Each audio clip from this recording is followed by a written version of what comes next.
tout le monde. Alors, je vous fais une nouvelle petite vidéo. J'ai été absente les 2 dernières semaines et j'avais prévu de préparer des vidéos pendant que je posterai pendant le repérage et finalement, j'ai complètement raté.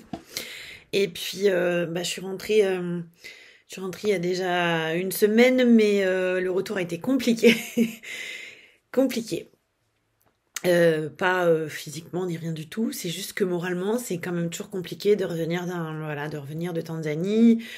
Et puis c'est tellement intense ce genre de voyage que le retour est toujours un petit peu dur moralement. Mais je suis là, donc du coup, vous aurez cette vidéo mercredi prochain. Voilà, je suis désolée pour les 2 semaines où il n'y a rien eu. Mais donc du coup, je vais faire un décryptage des 3 expériences, on va dire en gros, même 4, que j'ai pu faire en Tanzanie, avec tout ce qu'il y a autour. Mais donc le découpage est là aujourd'hui. Je vais vous parler de l'immersion Maasai. C'est la première chose qu'on a fait. Alors, je sais pas, je pense que c'est vraiment quelque chose qu'on peut mettre ou en tout début ou à la fin d'un safari, l'un ou l'autre. C'est quand même un choc des cultures, clairement, je vais pas vous le cacher. Alors, comment nous on le propose? Vous savez, j'en ai déjà parlé dans une autre vidéo descriptive.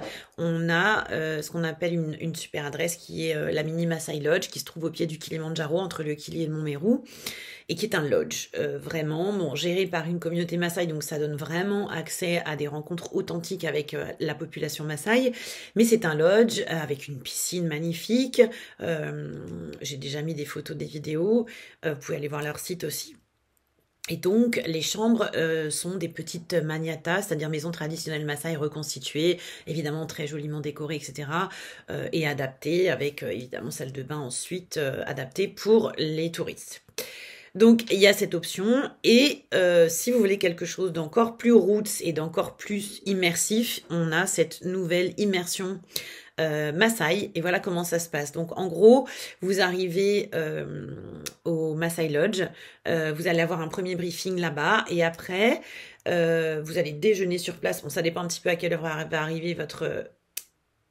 Pardon, j'entends mes petits chats miauler.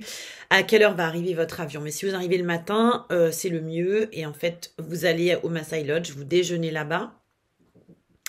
Et vous allez avoir un petit briefing. Et puis après, vous allez faire une jolie balade de 2 heures à peu près. C'est-à-dire que votre guide avec le véhicule et le matériel de camping part en amont pour préparer un petit peu tout le campement. Je vous en parle plus en détail après. Et vous, donc, vous allez partir à pied avec votre guide Maasai. Le guide Maasai, il parle anglais. Et alors, nous, on a eu Justin qui parle très bien français aussi. Donc, je pense que c'est surtout Justin que vous aurez de façon générale, puisqu'il parle vraiment un bon français. C'est une super jolie balade. Vous allez traverser une rivière et vous allez arriver donc au cœur de ce village Maasai. Et c'est un village qui comporte plusieurs bomas. Un boma, c'est-à-dire, en gros, chaque famille va avoir un boma. C'est-à-dire 2, 3, 4 petites cases maniata forment avec leurs animaux, les enfants, etc.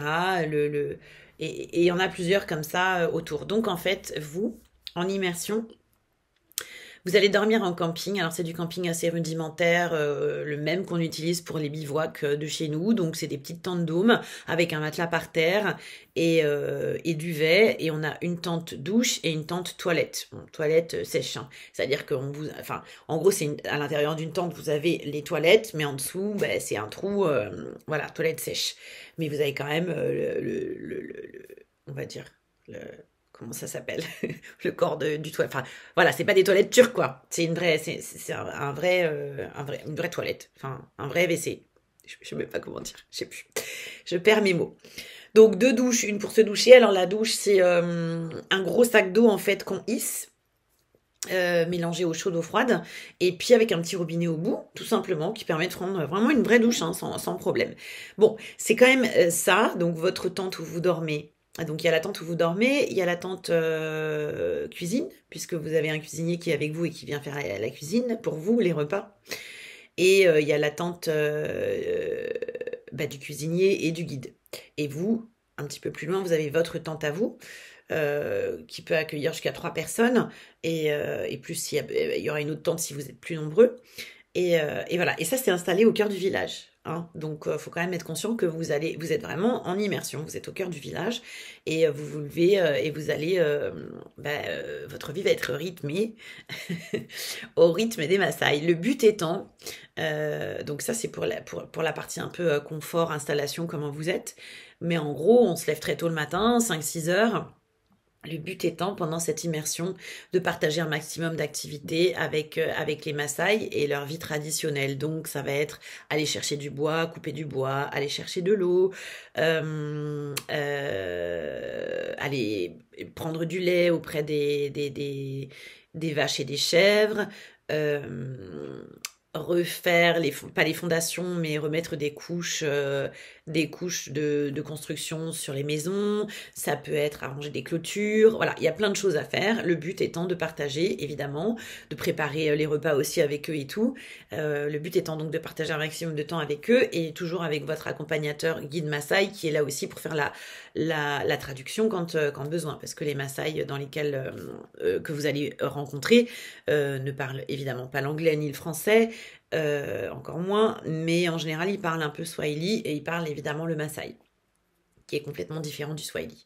Sidai, voilà. Moi j'ai appris quelques mots là, mais c'est vrai que c'est pas du tout la même langue. Donc évidemment vous êtes toujours et avec votre chauffeur guide de safari et avec votre guide Maasai. Voilà, en gros, c'est vraiment un choc des cultures, hein, c'est-à-dire que la vie, elle est totalement différente là-bas. Faut savoir que c'est quand même assez bruyant la nuit, puisque il y a des chiens, il y a des ânes, il y a les enfants, donc il y a du bruit, voilà. Pour ceux qui n'ont pas un sommeil très lourd, je vous encourage, si vous voulez vraiment le faire, à prendre des boules caisses. Comme ça passe. Moi, j'avais des boules caisses et ça passe. Mais bon, c'est sûr que c'est 2-3 jours en immersion totale. Vous allez partager les activités. C'est aussi, vous voyez, j'ai des bracelets partout. Ça, c'est des bracelets qu'on a fait avec les femmes Maasai. J'en ai au pied, j'ai des bagues. Ça, c'est des choses qu'on fait avec les femmes Maasai, nous, en tant que femmes. Hein. Les hommes font pas ça. Et puis c'est des moments un peu privilégiés où on partage avec elles, avec eux. Évidemment, sachez-le aussi, quand il y a des invités dans un village Maasai, il y a toujours un moment ou un autre avant de partir, il y aura un sacrifice. Donc là, ils ont sacrifié un mouton, alors vous pouvez aller assister à ça. Moi, personnellement, c'est pas possible, sachant que moi, de toute façon, je mange pas de viande. Donc ça, c'est prévenu à l'avance. Et ceux qui ont envie de tenter l'expérience de voir ça sont les bienvenus. Aussi bien pour voir la mise à mort de l'animal, le barbecue que de goûter. Et ceux qui ne se sentent pas ni l'envie ni la capacité sont tout à fait excusés. Donc ça, c'est aussi une chose à savoir. Mais voilà. Bon, sachez qu'au niveau hygiène, les Maasai, c'est rien à voir avec nous. Ils n'ont pas du tout le même sens. C'est un peu compliqué de parler de ça parce qu'on a toujours peur d'utiliser les mauvais mots ou voilà. Donc j'essaye de peser mes mots, mais c'est sûr que pour des gens qui sont très à cheval sur l'hygiène, bon, pas forcément une expérience qui est recommandée, clairement. C'est une hygiène qui est très approximative par rapport à la nôtre. C'est des gens qui se lavent de temps en temps dans la rivière, mais pas tous les jours. Les enfants, c'est un petit peu la même chose. Donc voilà, à prendre en compte avant votre décision. Je pense que c'est l'immersion Maasai, c'est clairement pas quelque chose qui s'adresse à tout le monde. Il y a aussi un côté de toute façon, quoi qu'il arrive, hein, quand on vient en tant que touriste, voyageur et qu'on va auprès des populations locales, il y a quand même toujours un côté où on n'est pas toujours très à l'aise. Hein, parce qu'on se sent très nanti par rapport à eux et que c'est quand même toujours un petit peu compliqué à gérer. Je pense que nous, de plus en plus, les Blancs, on a aussi un petit peu la notion hein, du passé qui nous pèse un peu sur les épaules, même beaucoup des fois selon les personnes.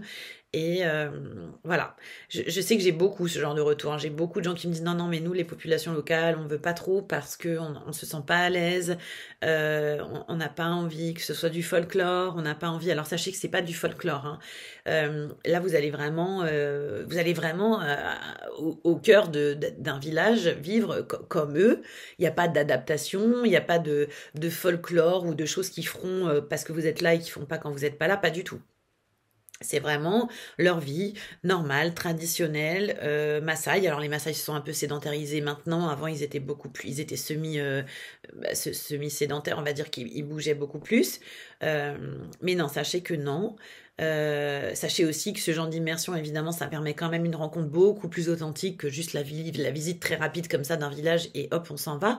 Donc le but, c'est vraiment de se confronter un peu à ce choc des cultures et d'apprendre un maximum de choses encore plus sur leur façon de vivre, leurs traditions, leurs coutumes. Voilà, nous on a passé une journée où la femme Maasai, elle nous a habillés en femme Maasai de la tête aux pieds. Je vous mettrai des photos de toute façon à la fin. Mais voilà, c'était vraiment une vraie immersion. Alors, j'allais dire, on joue le jeu du début à la fin. Bah oui, parce que c'est un peu un jeu de rôle, évidemment. Le but étant de nous attirer dans leur intériorité et dans leur quotidien. Voilà, donc 3 jours, et puis à la fin, vous repartez, donc c'est 2 nuits, voilà, 2 nuits, 3 jours, 2 nuits en camping comme je l'ai expliqué, et puis voilà, à la fin vous retournez, vous reprenez la route pour continuer votre itinéraire tel qu'il a été organisé. Prochaine vidéo, je vais vous faire un petit topo sur le Trek Mpakai qui était juste assez incroyable et exceptionnel. Moi, toute seule, j'aurais pas forcément, n'étant pas une grande sportive, j'aurais pas parié dessus. Mais bon, franchement, incroyable. Retour incroyable. Donc, restez connectés et je vous fais cette vidéo pour dans 2 semaines. Je vous dis à très vite. Bonne journée.